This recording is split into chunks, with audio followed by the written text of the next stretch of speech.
But this is Chacahua. Ah, yeah, right. We changed the actual we changed the background. And we're out here at the beach. We're in front of Nico's place, his place where he does his therapeutic healing, and it's magical. Yeah, that's the very view for which I fell in love with Chacahua also in the first place.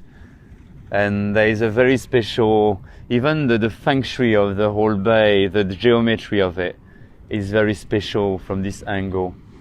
Because you almost have like a perfect 90-degree angle. You have this wonderful 15-kilometer stretch of wild sand, because again now it's kind of growing here and there, but like 3-4 years ago it was absolutely nothing but the pueblo, the village. And there is something very special even to Cerro Hermoso, this hill there. It feels like the part of the soul of Chacahua, which is where you arrive when you get with the truck, with the first lancha, the boat. You get, and then the truck journeys all along the road is parallel to the beach. Yeah. You come along from there. And there's a power here, you can feel it. I mean, you see it in the waves too. Yeah. Pacific Ocean is very powerful, especially South Pacific. Again, I think I told you, without reading anything or anyone telling me or suggesting whatever, sharing an experience, here in Chacahua is where I started asking for permission. I think I told you yesterday, to enter the water and then to thank for guidance and protection when I come out. And it feels very natural. Again, it's very powerful. That feels like... And it's nothing to with fear. I feel like a super good swimmer. I've done swimming. I mean, it feels like a respect, like an entity of the element. Yeah. Well, back in Australia, the Aboriginal people do that to the land. They respect the land. It's so... They bless the land. Yeah. And so living in a place like this, you must also experience life in a way in which you talk about the cycles as well. Yeah. Right. So again, I somehow started astronomy, studying, even teaching. I was a bit of a geek when I was a teenager, but when I was super young, and it was always there. It's something we always have above us most of the time. And personally, it's changed my perception of the world, because not just knowing the names of the stars or the constellations and stuff. It's about understanding everything is two-dimensional in our society. So it teaches us to see in distance, to train the brain which never been trained or conditioned to that, to infinity of time and space, and which connects us with something which is hardly conceivable as well for the brain, as it's been trained since birth, is infinity of immortality. I mean, like because it's time. Why would we have something finite or something which is inherently infinite? I mean, it doesn't make sense. So it has to be, astronomy is all this existential stuff that most people spend their life to try to figure out. And even what is discussable whether time would be a dimension, but if it is considered as the fourth dimension, again, you understand that we see like it was in the past, because, for example, Sirius, which is the brightest star of the skies, we talked about, like this Sirius A and B thing, well, it's 26 light years away. So we see it, the light takes 26 years to come to us, so we see it as it was 26 years ago. 26 years ago. And so it changes completely, like and it connects a lot with quantum physics and stuff. So here, when I came here, I was traveling from Alaska and I was emotionally exhausted. I hitchhiked and came most of the way. I had like amazing human sustainable community experiences, but for people who know, it can be emotionally draining as well, depending on the private space you can have. But I was tired and I came to Chacahua. Long story cut short, it seems like a long story, but it's the short version of it. I fell in love, we talked about that, and basically was contemplating this. He was contemplating the pelicans, the flow of the elements, and connecting with the heavens. And again, I had this my whole life and taught astronomy and astrology, but like it's like living in a desert. However, we never live, I mean, we hardly ever live in a desert or spend like an extended period of time. Meaning here in Chacahua, if you stay here, it's flat almost, so you can totally observe the cycles of the moon and of the sun. Wow, okay, right. The sun, well, because we live with the sun.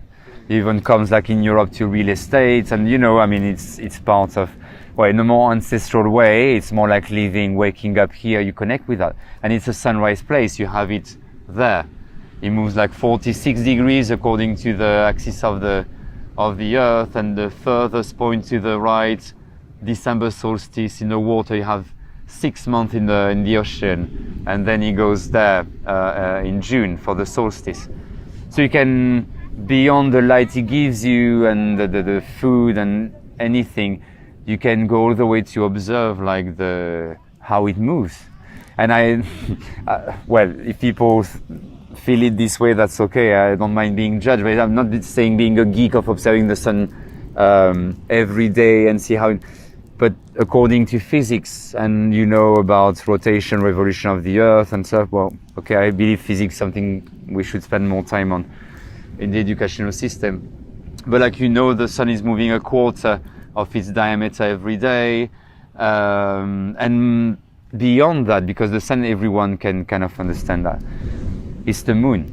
The moon, I've had many people, I told you about, I say it again for people who haven't heard that, but basically I have many people in my therapies or appointments, they tell me, we talk about the moon at some point, and they say, but like, I didn't know before coming to Chacahua that the moon was moving and changing faces in the sky, But, and it's something here, we have it all the time. So this is so symbolic on how much distraction we have in our city life, daily life, work life, which I also come from, which I completely understand. But like here, you can observe the faces. Now you have the moon. Well, that the moon, for example, is moving more or less 13 degrees every day on the ecliptic. Well, because she has to do 360 degrees in 28 days, which is the number of the phases. I mean, number of days, sorry. Because the orbit is 30 days. But we're not going to get into that now to make it too complicated. But like, so it's that. So the moon, you don't need the dates and the days, the weekdays anymore. I do it for my appointments. It doesn't matter. Because now what's important in the here and now is like basically, okay, the moon is like 5 days old because it's at this place in the sky. And it doesn't take an astronomer to understand that and to observe that. Then, of course, some people come and they party and they never see the moon and how it works. We have lots of people, they consciously or subconsciously attracted by that. And that's why I've developed these retreats and courses. Well, COVID has changed a bit shifted the process, but I've prepared some retreats and part of teaching, living with that, because it changes the perception of the world. It changes your connection with the cosmos. It humbles you because your place in the universe. You understand a bit more. And because the moon is emotions, it is like it's the shortest cycles around us, right? You go in astrology, without getting into details, you have shorter and longer cycles according to the revolution of each orbit of natural satellites like moons or planets around the sun. I mean, moons around planets and planets around the sun. And we made of more or less 70% of water. We know what the moon is doing to the tides, to the oceans. And the moon is ruling our emotions. So basically, if you start understanding like the moon is water, it's it's ruling Cancer, the sign. But again, without getting into too many details, the idea is like it incarnates, represents our emotional fluctuations. And I'm not just talking, I'm convinced, I've always been convinced that the menstrual cycles, women's cycles, which are well felt like super sacred, which is perverted in society, again, it should be taught as something sacred and not something like, oh, it's bad and stuff like it is a lot, directly and indirectly.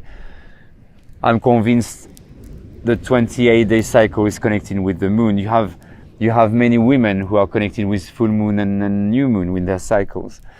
But beyond that, that it's completely ruling our emotional cycles as men as well, women and men. And we do have our moon as men. Of course, many men say, oh, I'm a man, I don't have that, I'm strong and stuff in society. Yeah. But like, I mean, it's the same. Beyond the sexual gender, we have the same balance, body, mind, spirit. And emotions are completely part of the equation. And the moon is what is teaching you to understand what element is transiting, what sign. And again, it doesn't take years. It's just a bit of time you dedicate to that because you feel interested in yourself. And you understand the faces, how it moves and how it impacts your emotions. Yeah. So in a place like this, I mean, it's such a great place to observe that. Yeah. And to be aligned with that as well, right? Absolutely. Yeah. And with your essence, you can observe that every day, and you have these cycles all the way to the marine currents, how they flow, how they shift from south to north, what it brings. It's not random what I'm saying, it's connecting with bioluminescence, like with photoplankton, which is a massive attraction here. But then you have moon rises and sun rises and sunset, and because you can see both, it's a very special place. You don't have many places in the world where you can see both sunrise and sunset. Well, you have to go to the other beach, but because some kind of cape, you have both angles. So you live with that, especially in a sunrise place. It's funny because during years like traveling and stuff, I feel I was connecting with sunrise.